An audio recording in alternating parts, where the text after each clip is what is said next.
Farei essa contribuição com a live de hoje com o tema de esgotamento emocional entre estudantes universitários e vestibulandos. Bom dia para vocês que estão chegando. Então, eu quero fazer uma conversa que ocorra de uma maneira bem fluida, uma conversa simples, informal. Vocês estão totalmente abertos a fazerem perguntas. Então, estou à disposição também. Posso responder as perguntas tanto no decorrer da live, quanto também no final dela, tá? Então, se eu não responder alguma pergunta agora, aguarde um instantinho que eu vou responder lá para o final, tá bom? Bom dia a todos que estão chegando aqui. Então, eu vou falar sobre esgotamento emocional entre estudantes universitários e vestibulandos. É um momento muito importante para falar disso, porque muitas pessoas estão voltando agora para os próximos semestres na universidade, outras pessoas estão ingressando e outras estão no momento de decisão da escolha profissional. Então, eu vou começar falando sobre desde o início de quando começa a surgir o esgotamento emocional entre esses estudantes. Muitas pessoas pensam que é somente no âmbito acadêmico, no âmbito universitário, mas a gente tem que reparar que isso vem lá do ensino médio, quando nós somos preparados para o vestibular, Então, já no ensino médio, as escolas, principalmente as escolas particulares, elas já colocam uma carga muito intensa de pressão nos alunos para que eles tenham um bom desempenho no vestibular. Então, às vezes, as cobranças são intensas, são abusivas, e muitos alunos se veem numa situação de esgotamento, já começa por aí. Já no ensino médio. E nós, quando saímos do ensino médio, nós temos que decidir muito novos, Nós somos muito novos para decidirmos o que faremos com a nossa profissão. Então a gente sai geralmente com 17, 18 anos, alguns até com 16 anos, para decidir o que faremos, quanto profissionais.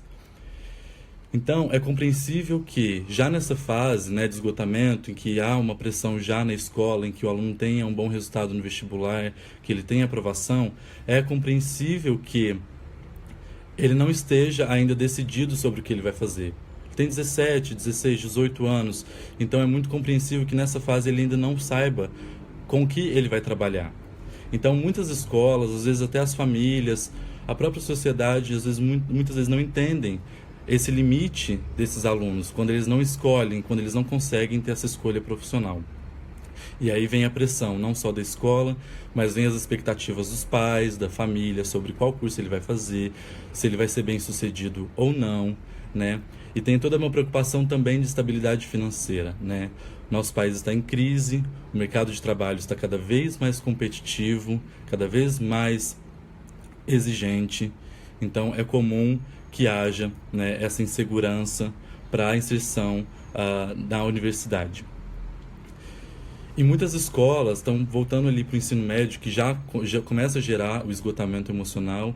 Muitas escolas esperam dos alunos que eles façam coisas que vão além dos seus próprios limites.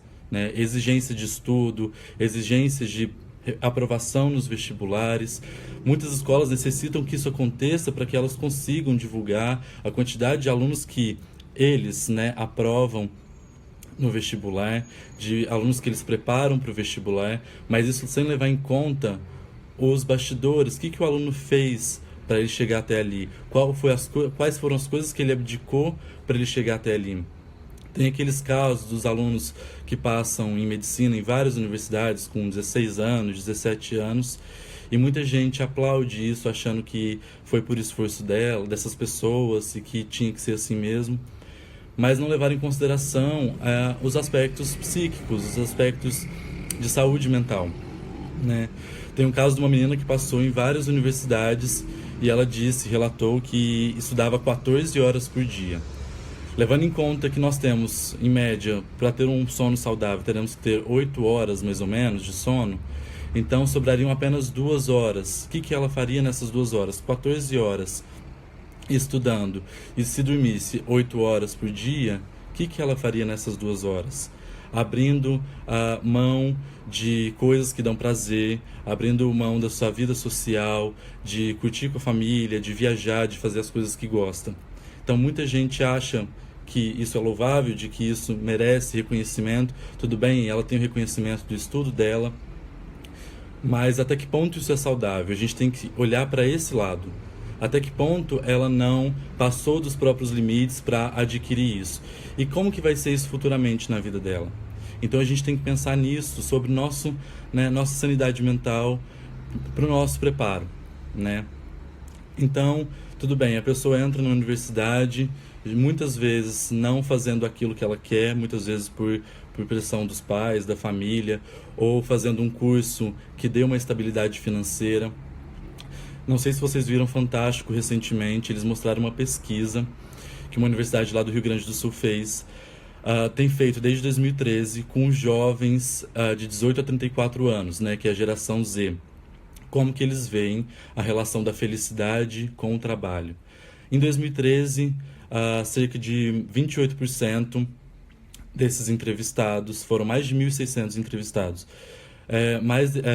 28% se preocupavam com trabalhar com algo que dê dinheiro, né? E esse número, ele aumentou muito, significativamente, para os anos de hoje. Hoje, muitas pessoas estão procurando um emprego ou um curso, uma profissão que dê mais estabilidade financeira, abdicando da felicidade, né? Então, tudo bem. A pessoa entra na universidade, num mundo completamente novo, numa vida nova. Claro que muitas coisas permanecem em relação à escola, né? Algumas rotinas, alguns modelos, mas a cobrança ainda é maior, a responsabilidade ainda é maior, a autonomia ainda é maior. Então, é um grande desafio, né, entrar na universidade. Então, é muito importante também que a gente se atente às questões psicológicas de quem está entrando na universidade, porque é um momento delicado, é um momento de decisão, é um momento de mudança. Então, muitas pessoas que entram na universidade se deparam com situações que contribuem para o aumento do esgotamento emocional. E muita gente banaliza, o que é uma pena, porque é falta de enxergar o outro, falta de empatia, de tentar entender o que o outro está passando. Alguns estudos mostram que um dos maiores fatores que contribuem para o aumento, né, do esgotamento emocional, que pode levar aos transtornos de depressão, ansiedade, é a autocobrança da universidade em relação a notas, em relação a prazo, em relação à carga horária. Muitos alunos relatam também ter a sensação de que o professor parece gostar de ver o sofrimento do aluno, seja em reprovação, seja diminuindo nota, ou seja, exigindo muito, além do que o aluno consegue fazer. E muitas vezes esses docentes, eles não se dão conta de que as exigências deles se somam às exigências de outro professor e de outro, e é compreensível justamente que o aluno não dê conta. Então já vem essa pressão que ele sofria no ensino médio, com a família, com a expectativa da família. Não, você tem que fazer isso porque você precisa ter estabilidade financeira, você precisa ser alguém na vida. E isso é uma frase que pesa muito na cabeça dessas pessoas, porque o que é ser alguém na vida? É simplesmente ingressar numa universidade, fazer um curso que dê uma garantia de trabalho, uma estabilidade financeira? Então quer dizer que se ela não seguir esse caminho, ela não vai ser ninguém na vida? Ela vai ser uma pessoa fracassada? Ela vai ser uma pessoa sem sucesso nenhum? Isso é o que a sociedade, o mercado de trabalho, os institutos querem fazer a gente acreditar, né? E principalmente esses alunos que muitas vezes são muito vulneráveis a essas situações de sofrimento e esgotamento, né? Aqui eu estou vendo uma pergunta, como os pais podem ajudar os filhos a equilibrar esses estudos com a saúde? Essa pergunta é da Elizabeth. Bom dia, Elizabeth. É importante que os pais se atentem ao interesse dos filhos, né? O que o filho gosta, qual que é a inclinação que ele tem para qual área, qual que é a habilidade que ele tem. Então, de repente, ele gosta de música, ele quer cursar o curso de música na universidade, ele quer fazer teatro, ele quer fazer artes plásticas, qualquer curso que ele queira, que ele tenha habilidade, né? Ou ele gosta de gastronomia, ou gosta de cuidado com o corpo, então fazer fisioterapia. Então, a se atentar a esse gosto e tentar incentivá-lo com esse gosto, né? Com esse interesse. Isso vai trazer um acolhimento para ele e um sentimento de segurança. Então, peraí, meus pais estão me apoiando, eles estão me apoiando com o que eu quero fazer, né? Então é importante, dentro de casa, ter esse apoio. Na escola, a cobrança sempre vai acontecer, né, dependendo da escola. E é importante que os pais sempre acompanhem qual que é o nível de cobrança dessa escola. E se for o caso, se observar alguns comportamentos que não são muito legais ali com o filho, procurar uma ajuda psicológica, né? Não é demérito nenhum fazer tratamento psicológico. Isso é um sinal, né, de preocupação com a saúde, de autocuidado, e não um sentimento, e não não é um fator de fraqueza, né? Então eu espero ter ajudado aí com essa pergunta, com essa resposta. Tá? Então, é importante sempre que os pais estejam acompanhando os interesses dos filhos e ajudando ele na tomada de decisões, tentando ponderar, né? Conheço muitos casos, vocês provavelmente também conhecem, casos de pais que esperam que o filho faça tal curso e o filho não quer fazer esse curso. Eu, por exemplo, conheço muitas pessoas que já se formaram, pegaram o diploma e entregaram para os pais. Então, olha aqui, vocês queriam que eu fizesse esse curso, eu vou fazer o que eu quero agora. Né? Então, olha aí, de repente há um desgaste de tempo, um desgaste de energia para satisfazer os interesses dos pais. Então, isso gera até uma frustração para os pais, porque os pais criaram aquela expectativa, o filho até fez aquele curso, mas depois entregou o diploma e falou, não vou atuar com isso. Então, foi tempo, energia, dinheiro, gastos, né, nesse tempo. Então, o esgotamento ele vai se intensificando no período de graduação, com as exigências, né, dos professores da instituição, a carga horária. E também há muitos problemas ali que o aluno vai enfrentar depois, né, daquilo. Ele está passando por toda aquela situação, ele não está dando conta, é muita cobrança, é muita competitividade também. Eu sei de casos de algumas universidades que comparam os alunos, colocam eles em rankings, em quem é o melhor aluno, quem não é. Então quer dizer que quem está lá no último lugar desse ranking, ele é o pior aluno, né? Isso que eu sempre questiono com as pessoas do ambiente acadêmico, para a gente averiguar isso. O que é ser bom aluno, o que é ter bons resultados, e o esforço desses outros alunos que não tiveram uma classificação tão boa. Foi considerado o esforço que eles tiveram, o empenho, a dedicação que eles tiveram? E os alunos, eles não têm obrigação de dar conta de tudo e de ter conhecimento de todas as áreas e de ser bom em todas as áreas e tirar boas notas em todas as áreas, né? Nós temos limites, todo mundo tem limite, e o que a sociedade, o mercado de trabalho, as instituições, até mesmo as famílias fazem é pressionar para que nós e os alunos, os estudantes universitários, ultrapassem os próprios limites para satisfazerem, né, as expectativas de terceiros. Exatamente, Eluide Jesus dos Santos. Nosso sistema educacional prega competição e não educação, né? É uma coisa assim, que é um tema muito delicado para a gente discutir aqui agora, sobre essa questão do sistema educacional, questão do governo, enfim, mas isso contribui sim, tá? E essa competitividade que vem dentro, no próprio meio acadêmico, pode gerar um pensamento, uma crença disfuncional na pessoa, de que ela é uma fracassada, de que ela não vai dar conta, de que ela não vai ser ninguém na vida, porque ela precisa ser alguém na vida, porque ela precisa provar isso para as pessoas. Então isso causa diminuição na autoestima, né, a baixa autoestima, e isso cada vez mais vai virando uma bola de neve para esse esgotamento emocional, que pode virar um transtorno de ansiedade ou depressão, né? E o transtorno de depressão e o transtorno de ansiedade são os transtornos mais comuns entre os estudantes universitários. Só alguns dados que eu quero dar para vocês. Em 5 anos, a UFSCar registrou 22 tentativas de suicídio dos alunos dos estudantes universitários dessa instituição. No mesmo período, a mesma quantidade de pessoas cometeram suicídio nas universidades, na Universidade Federal do ABC e na Unifesp. Na própria Universidade Federal do ABC, no ano de 2016, eles registraram que 11% dos alunos que trancaram a matrícula foi em decorrência de sofrimento psicológico. Muitas pessoas banalizam isso, muitas pessoas acham que é frescura, que acham que É a pessoa mimada que está querendo chamar atenção, e não.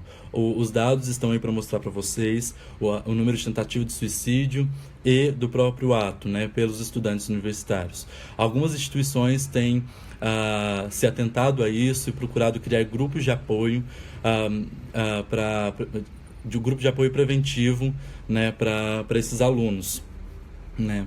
Então, eu, esse ano e o ano passado, tenho estado num ambiente acadêmico, numa universidade, não atuando como profissional, mas fazendo outras atividades, e eu pude observar de perto com os meus amigos, professores, né, observar de perto o desgaste que essa universidade tem causado nesses alunos, né? Os professores, o que eles têm causado nesses alunos. Então, muitas vezes eu observei uma mudança drástica de comportamento dos meus amigos por conta de disciplinas, por conta de professores que estão cobrando, professores que humilham os alunos, dizendo que eles não vão ser ninguém se eles não tiverem bom resultado, se eles não forem atrás. E claro, gente, aqui eu não quero dizer que os professores estão errados, que as instituições estão erradas, não. Tem a importância de seguir regras, sim, tem a importância de cumprir prazos, sim, de realizar as atividades, sim. Mas a gente tem que observar até que ponto isso é saudável. A partir de quando isso começa a ser abusivo, a partir de quando isso começa a ser destrutivo para a pessoa, né?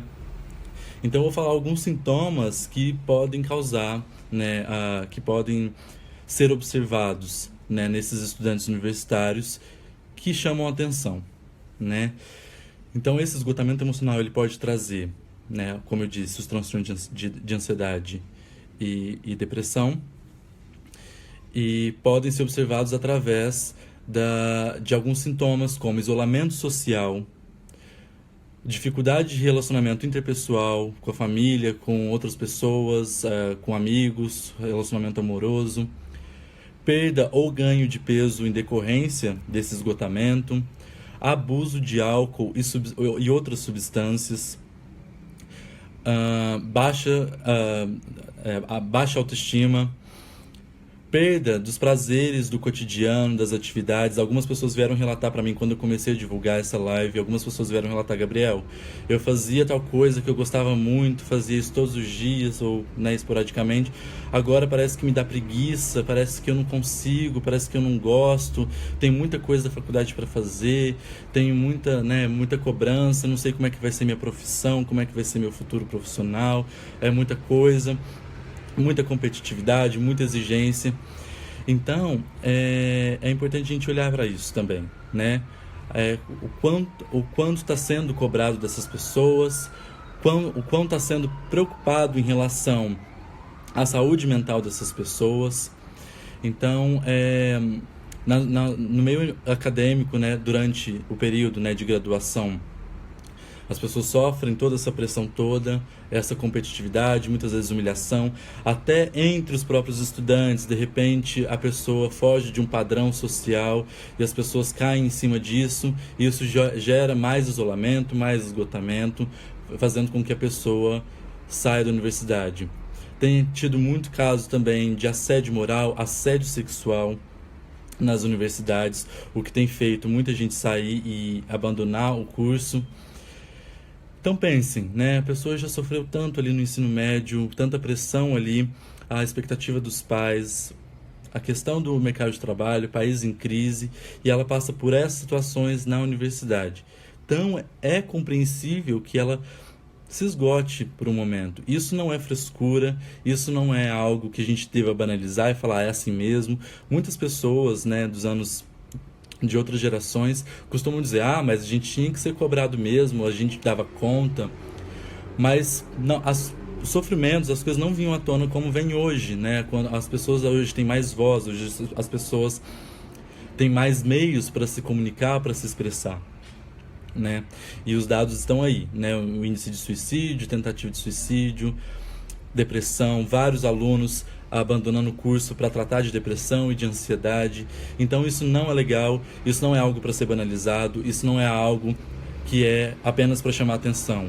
Isso chama atenção, sim, mas não por interesse do aluno, obviamente, né? Então vem outra questão, né?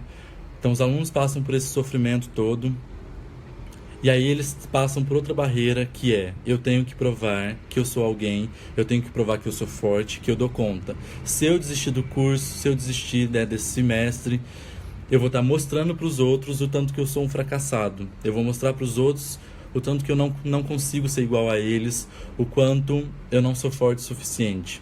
Vem esse pensamento, e aí vem a autocobrança de ter que dar conta, de ter que continuar. Não, as coisas não funcionam dessa forma, né? A gente tem que preocupar com a saúde mental, sim, e se não der conta, o que é totalmente compreensível, como eu já falei algumas vezes, tudo bem você parar um tempo para refletir sobre o que tem acontecido na sua vida, e tudo bem você parar para procurar ajuda psicológica, né? Se você passa por uma situação de conflito, de esgotamento emocional no meio universitário, pare, pede ajuda, né? Não é demérito nenhum pedir ajuda psicológica. Eu disse isso também no começo da live.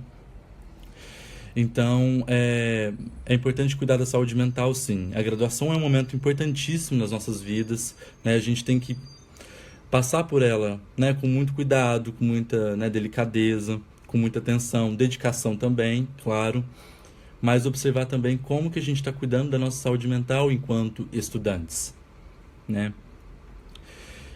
E aí tem outro fator também, que é quando os alunos vão sair da universidade. E aí, eles vão se formar, vão para onde? O que vai acontecer depois que eles se graduarem, né?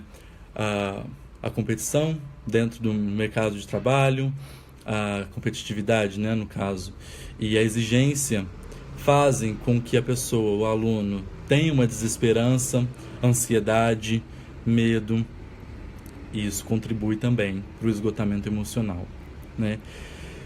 Então, deixa eu ver aqui o que a Joyce está dizendo. Na academia após morte do meu pai, eu sofri muito fazendo um curso de psicologia que supostamente deveria colher.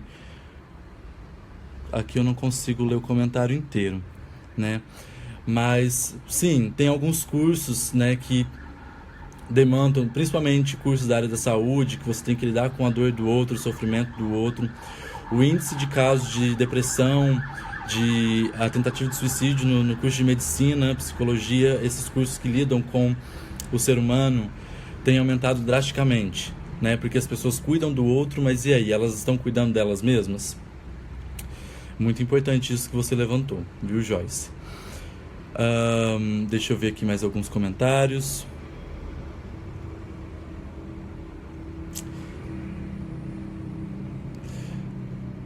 Pois é, sim.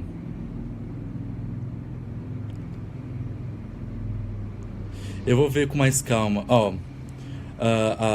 as dúvidas de vocês, tá bom? E vou responder no final da live, tá bom? Então, se você conhece alguém, né, ou você faz parte desse contexto em que você sabe que a pessoa vai ingressar na universidade, tudo bem, a pessoa está com expectativa, é um mundo novo para ela, mas tente olhar com mais empatia e mais cuidado aos interesses dessa pessoa. O que ela quer para a vida dela? Qual área que ela quer seguir?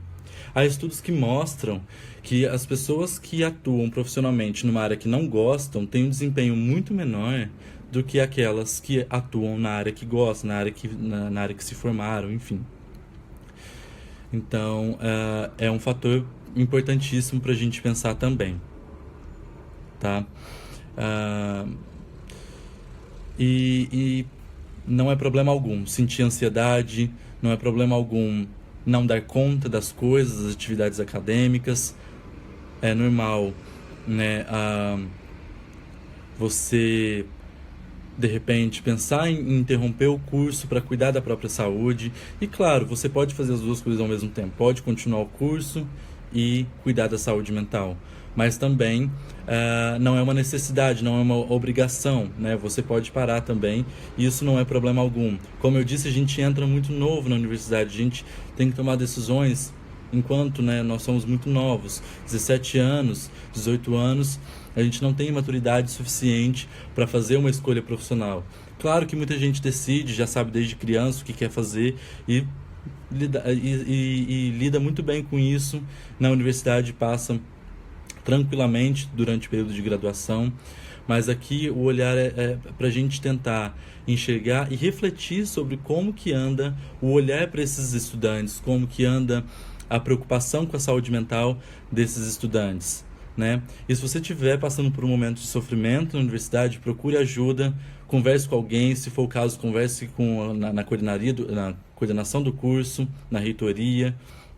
E é importante que eles saibam disso tudo que está acontecendo, né? Como eu disse, algumas universidades estão atentas a isso porque o número tem crescido muito e as pessoas têm relatado isso muito mais, com mais liberdade. Então, passou por isso, né? Não tem esse receio de ser julgado, de ser, né, desqualificado por estar passando por isso. Registre tudo isso, que as universidades provavelmente, né, vendo o número de sofrimento, o que está sendo causado ali, elas vão tomar alguma providência. E também pensarmos o que essas universidades querem para os alunos. Elas querem profissionais competentes, com saúde mental, saudáveis, de todas as formas, ou elas querem apenas alunos que comem conteúdo o tempo todo e produzem através de artigo, através de publicação, de pesquisa. Mas e aí, vomitam tudo aquilo que aprenderam, depois, muitas vezes, não se lembram do que era aquilo. Nas escolas, no período escolar, né, no ensino médio, isso é muito comum. Os alunos terem que estudar aquilo que eles não querem de forma alguma para provarem em uma prova de que eles são capazes de entrar numa universidade.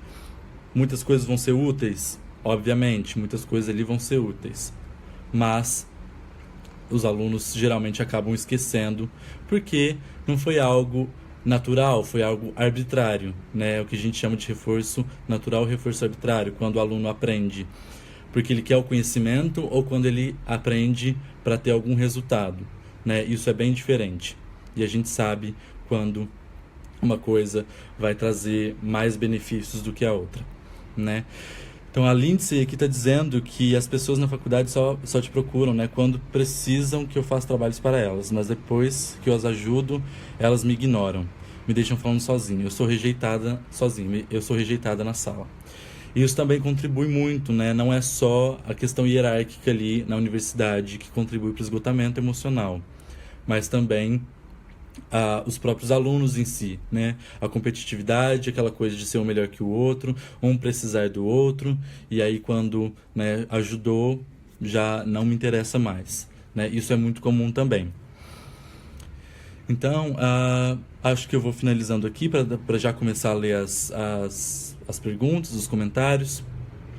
Se você é estudante universitário, se atente a isso, não se cobre tanto, observe qual que é o seu limite, respeite esse limite, você não tem que provar nada para ninguém, você não tem que ser melhor que ninguém, você não tem que corresponder às expectativas de ninguém. Faça o que você acha que é certo, faça o que você quer fazer, né, dentro dos seus limites. Não deu conta, tudo bem, você é um ser humano e é claro que a gente entende por que não daria conta depois de tanta cobrança, depois de tanta exigência abusiva, né? E isso eu estou falando não de forma generalizada. É claro que tem universidades que se atentam a isso, a questão de saúde mental dos alunos. Mas o que geralmente vem, o que geralmente acontece, e os relatos que eu ouço e o que a gente vê nas pesquisas é de um certo abuso, né, dentro das universidades, no meio acadêmico. Se você é pai, mãe, familiar de alguém que está ingressando na universidade agora, é só um convite para você pensar. Não quero aqui doutrinar, não quero dizer o que você tem que fazer ou deixar de fazer. Cada família, obviamente, sabe como vai conduzir isso. Mas apenas uma orientação e um convite. Observe o que seu filho e a sua filha querem, né? Para que eles têm habilidade? O que eles fazem que eles são bons? Valorize isso neles, né? Se, de repente, seu filho ou sua filha são bons no balé, por exemplo, e eles estão se dando muito bem, eles querem seguir essa carreira e não querem entrar na universidade, conversem, né? Não estou dizendo para vocês falarem, então faça isso e acabou, né? Conversem, dê o diálogo, abra um diálogo com essa pessoa, né? Deixem ela falar o que ela quer, o que essa pessoa quer, né? O que ela quer para a vida dela. Porque vocês, como pais, enquanto pais, vocês tudo bem, vão esperar isso do filho, da filha, eles vão fazer faculdade, mas será que eles estarão plenamente felizes? Será que é isso que eles querem? Então, observem o que eles querem, apoiem, né? Deem o apoio, que isso é importante. Os filhos precisam, dentro de casa, se sentir acolhidos, se sentir seguros para a escolha que eles estão fazendo. E claro que no decorrer da graduação, no decorrer da escolha profissional, se essa pessoa viu que não é aquilo que ela queria, tudo bem também, né? Conforme eu falei, pela idade que a gente escolhe, em que a gente escolhe nossa profissão, é comum que às vezes a gente mude de ideia, porque a gente amadurece, a gente conhece outras coisas, principalmente quem entra no mercado de trabalho antes de ingressar na universidade já sabe como funciona. Tem outras pessoas que vão querer a área acadêmica, não vão querer trabalhar, né, na área corporativa ou como autônomo. Muitas pessoas querem trabalhar na área de pesquisa. Então, é isso. Joyce, você perguntou aqui, o que você sugere que façam os filhos com pais que sejam abusivos neste aspecto? Olha, os filhos que passam por essa situação de um certo abuso por parte dos pais, claro que aqui eu não vou entrar em como que é a educação dos pais nos filhos ali, né? Principalmente no que diz respeito se for o aluno menor de idade ainda. Mas é importante que o aluno o filho dialogue com os pais, né, e exponha tudo isso que ele pensa, tudo isso que ele quer, coloque, né, em questão a questão da saúde mental, por que ele não quer fazer aquilo que os pais querem, por que ele quer seguir outra área, e colocar também ali a importância de procurar uma ajuda psicológica, de procurar, né, um profissional que possa auxiliar nessa decisão e nesse longo caminho da graduação, né? Então, é isso que eu tenho para falar para vocês. Eu vou ver aqui, a partir de agora, as perguntas. Podem perguntar, fiquem à vontade para fazer comentários, tá bom? Agradeço por terem assistido. Aqui... Não é uma escolha simples, exatamente, Joyce. Não é uma escolha simples. Então a gente tem que se atentar a todos esses detalhes, né? Não é uma escolha simples, mercado de trabalho, instituição, tudo, né? Todos esses fatores que contribuem para o sofrimento, a gente tem que olhar com muito cuidado e atenção, né? Para acolher bem essas pessoas e tentar entendê-las em questão das suas escolhas, em questão dos seus limites e sofrimentos, né? Até que ponto estamos preservando, cuidando da importância para a saúde psíquica das crianças e adolescentes? E como esse cuidado afeta a saúde psíquica dos adultos na universidade e no mercado de trabalho? Exato, Nathalie, né? Não sei a pronúncia, desculpa. A gente tem que pensar nesses fatores, sim, né? Até que ponto a gente realmente quer que o aluno ele tenha um bom resultado na vida acadêmica, na vida profissional, e a partir de que ponto a gente não quer apenas que ele apresente resultados independente da saúde mental deles. Que profissionais, que essas universidades, que nossos pais, que os familiares, o mercado de trabalho querem. A gente tem que se perguntar isso. O que eles querem? Pessoas que produzem o tempo todo como robôs, sem preocupar com saúde mental, ou pessoas que estejam satisfeitas, tenham sentimento de agradabilidade no que fazem, um conforto no que fazem, satisfação e um desempenho maior no que fazem. Isso que a gente tem que pensar. O Jairo disse aqui que anda transtornado de tanto estudar, mas está muito feliz consigo.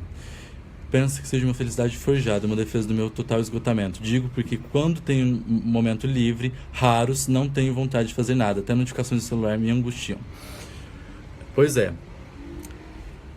Essa felicidade forjada que você falou é uma coisa importante pra gente pensar também. Muitas pessoas falam, não, mas eu estou bem estudando, estou bem com a minha vida. Mas e aí? Né? Como é que tá a sua vida social? Como é que tá seus laços afetivos?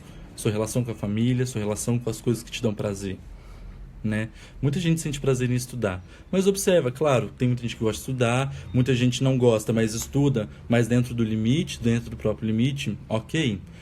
A questão é observar até que ponto isso é saudável. Começou a trazer desgaste, começou a trazer sofrimento e comportamentos inadequados ou comportamentos não esperados, aí eu sugiro que procure uma ajuda e reavalie toda essa situação.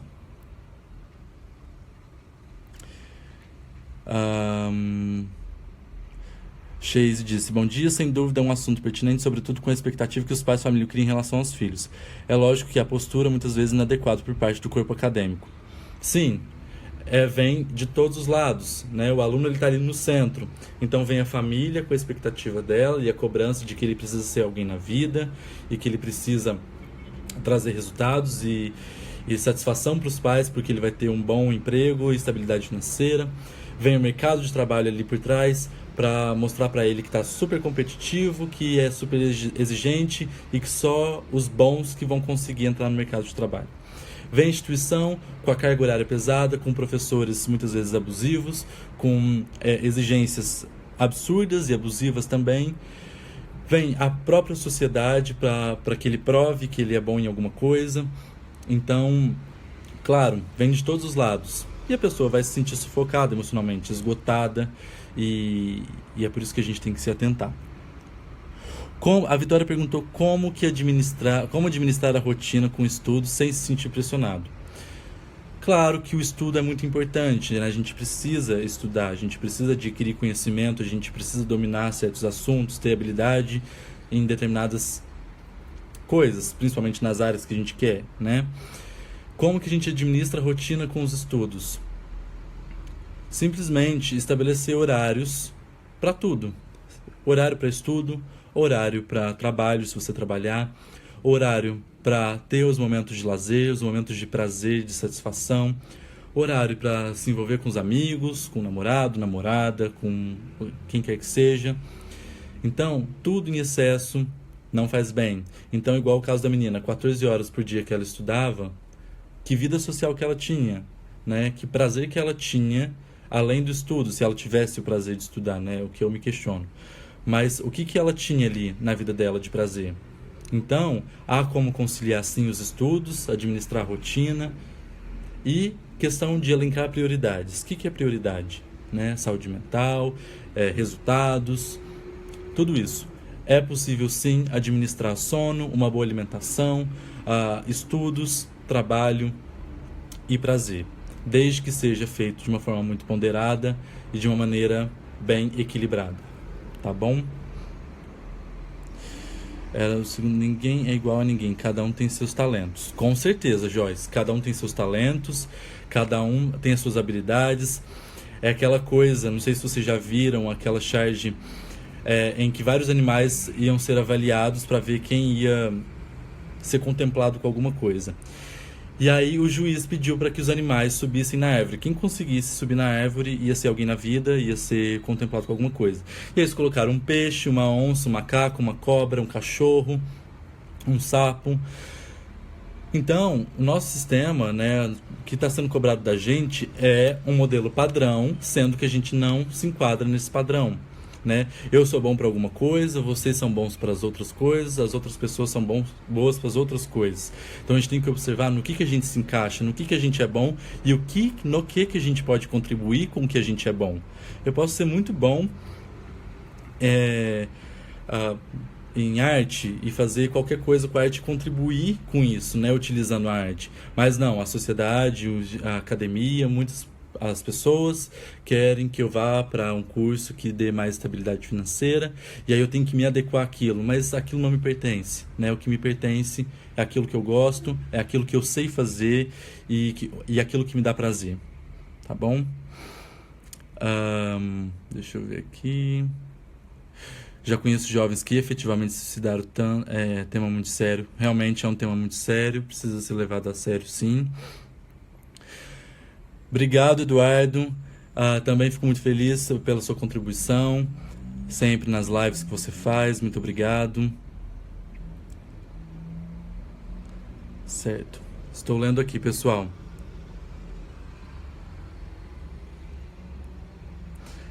Os pais podem...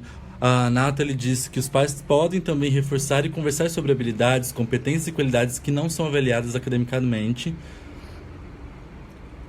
São importantes para ser um bom profissional. Exemplo, empatia, valores humanos. Exato, Nathalie.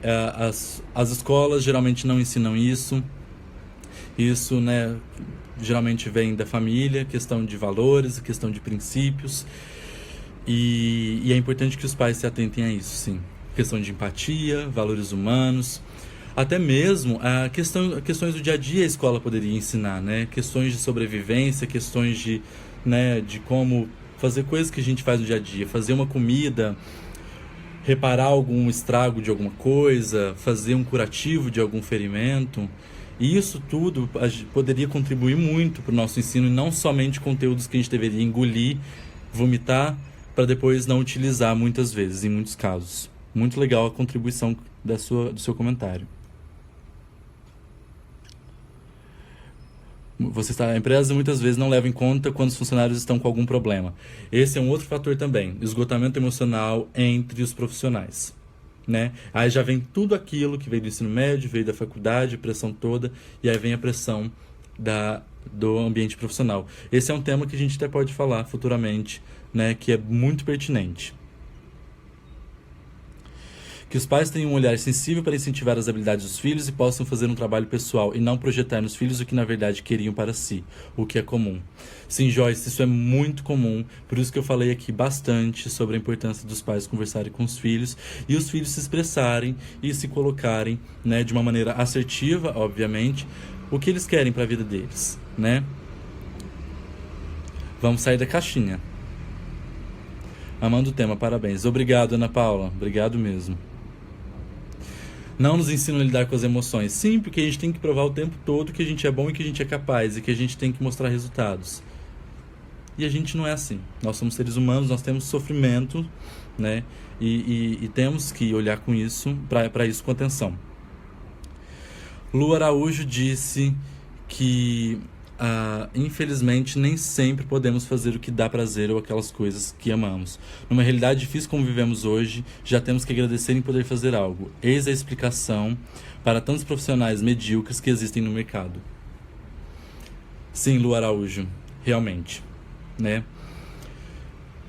O fato de estar no mercado de trabalho já é uma coisa muito importante para muita gente, né? O fato de estar trabalhando. Muitas pessoas pensam, ok, não quero trabalhar com o que me traz felicidade, quero trabalhar com o que me dá dinheiro. Como o Fantástico mostrou, né, essa porcentagem que aumentou muito de 2013 para 2018 em relação às pessoas que hoje preferem um trabalho que dê estabilidade financeira a um trabalho que dê felicidade. Isso é alarmante e a gente precisa observar isso. Marilise, minha colega de faculdade, muito obrigado por acompanhar, por me apoiar sempre, te admirando cada vez mais, que bom, obrigado, também te admiro bastante, obrigado por acompanhar a live. Cavalcante, parabéns, excelente sua fala. Gente, obrigado, viu, Cavalcante? Obrigado por terem acompanhado essa live, espero ter contribuído um pouco com essa reflexão. Aqui eu não quis falar o que é certo e o que é errado, não quis dizer que as instituições estão erradas, que não deve haver cobrança, não é isso, tá? O que eu quis dizer qual é a necessidade de cobrar tanto, qual que é a necessidade de ser tão abusivo dentro do meio acadêmico, né? E apenas um convite para todo mundo pensar e refletir sobre as escolhas do outro, sobre os limites do outro. Então vamos atentar aos limites do outro e não julgar essas pessoas quando elas atingirem esse limite. E é isso. Acho que se a gente lidar com os outros com mais empatia, mais respeito, observando os limites dos outros, a gente consegue mais saúde nos ambientes acadêmicos, enfim, e por aí afora, tá bom? Aqui teve mais gente que falou, a Sheila, sou estudante de psicologia e já cheguei a me sentir com desgaste mental. Acho muito importante a procura de terapia em muitos casos. Sim, a terapia é essencial nesses casos, né? Não só nesses casos, mas assim, para cuidar da mente, né? É muito importante. A Joyce, parabéns, Gabriel, assunto muito pertinente, o assunto excelente, a tua fala. Muito obrigado, Joyce. Obrigado. Bom dia, vivemos em um mundo capitalista, onde desde criança nossos pais nos ensinam em buscar uma profissional que nos traga estabilidade financeira. É isso que a gente tem que combater, é isso que a gente tem que lutar e observar sempre. Tá bom, Cleilson, obrigado.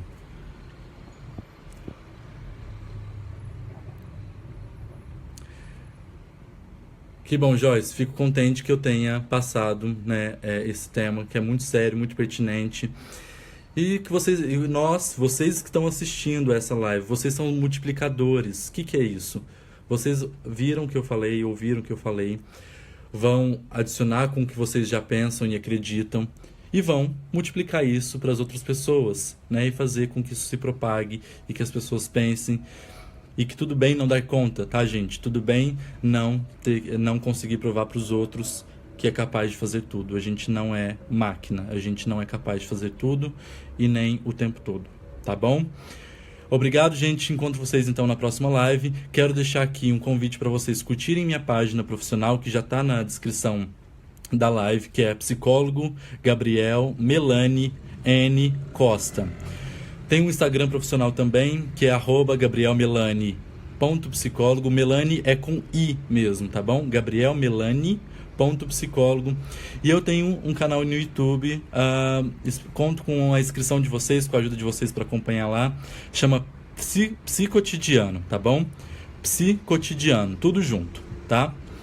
Então eu vou deixar aqui nos comentários todos os meus contatos. Estou à disposição, atendo aqui em São Paulo, então quem tiver interesse, estou à disposição, a gente pode marcar um horário. Atendo na abordagem da terapia cognitivo-comportamental. E é isso, gente. Encontro vocês na próxima live. Muito obrigado pela participação de vocês. Até logo.